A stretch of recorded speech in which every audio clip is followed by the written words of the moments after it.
Պարոն Խաչատրյան, հավելեք դուք մանրամասնեք ձեզ այս պահին գործի հիմքերի մասին ինչ տպավորություն ունեք եւ մասնագիտական առումով ինչ նկատառում։ Տեսեք, պարոն Սարգսյանը մի քիչ ավելի բարի գտնվեց, ես կասեմ, որ այս ստատական նիստի ընթացքում մեղադրանքից քարը քարին չի թողնվել։ Նման փուչ մեղադրանք դժվար է պատկերացնել նման գործով, եթե նույնիսկ այս հետապնդումները պետք է կազմակերպեն, պետք է մի քիչ ավելի լուրջ մեղադրանք մտածեին, որովհետև ստեղ կարծում որ հանցագործության դեպք էլ չկա ու ավելին ոչ թե բիզնես վեճա դուք չէ հարցրեցիք, սա բիզնես վեճա վերացման քրեայրավական process-ի, ես կարծում եմ, որ ստեղ բիզնես վեճ էլ չկա, ստեղ ուղիղ իմաստով պետք է պարոն Ծառուկյանը ճանաչվեր տուժող, ուղղակի այս պարագայում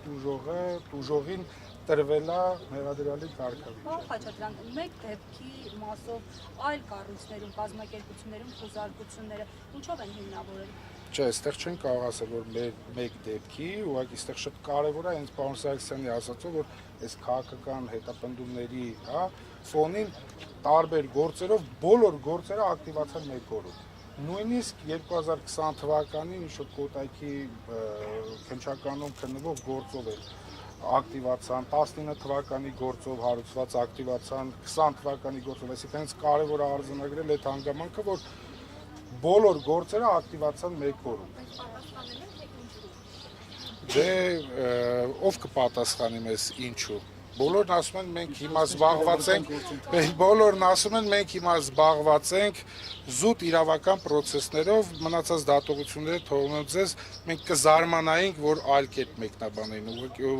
հելնեին ասեն չէ, մենք հենց հիմա զբաղված ենք քաղաքական հետապնդումով։ Պարոն Սարգսյան, ինչ է սպառում գործողությունները կատարվել, բացի խոզարկությունները։ Դե փաստացի մեր մասնակցությամբ խոզարկությունն է, ձերբակալումն է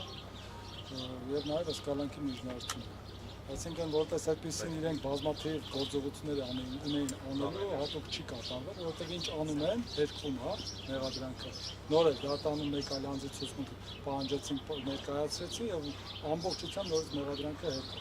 Դեք ինչն է մեր մոտ խնդիր ստեղծում։ Մենք այս նման process-ներն շատ ենք කරել, այդ թվում Ծառուկյանն էլ է այս ամեն ինչի մեջով անցել։ Բայց հետեւյալն է, էլի Իրանի Իսլամական Հանրապետության դատարանը վերջնական որոշմամբ հաստատում է, որ իրենց քաղաքացիների գրածը սուտ է,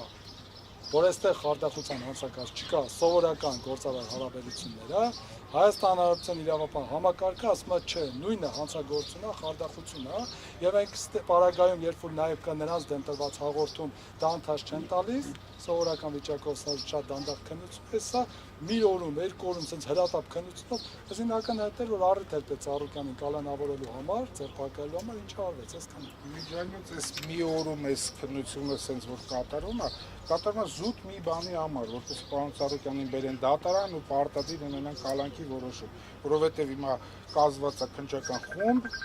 գործը հանձնարարված է քննչական խմբին, բայց այն գործողությունները, որոնք պետք է արագ կատարվեն քննչական խմբի կողմից,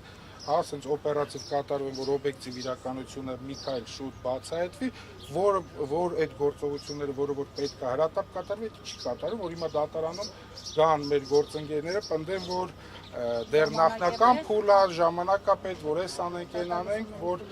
փորձեն դատարանում տպավորություն ստեղծեն, որ բազմակողմանի քննություն դեռ պետք է կատարեն։ Ինչ քայլեր պիտի արվեն, որոնք չեն արվել, խնդրում Դե առնվազն ես այս պահին չեմ ցանկանա թվարկել, առնվազն պարոն Ծառուկյանն էլ մենք էլ պահանջում էինք առերեսում մի շարք անձանց հետ։ Այդ թվում Իրանի քաղաքացիների։ Իրանի քաղաքացիների, այդ թվում նաև մեր հակընդդեմ հարցման իրավունքը ապահովելու համար, որը որ ժամանակ չլինելու պատճառով այս պարագայում, այս մեկ օրվա օրիկես ընթացքում չի կատարվել, այդքան էլ ճիշտ,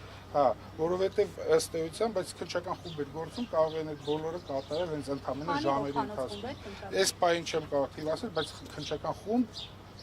արդեն նշանակում որ մի քանի հոգի զբաղվում են նույն գործով։ Մեղադրող կողմից։ Երեք հոգի։ Անունները կտրուկ։ Անով չեմ։ Ես քննաշնակալություն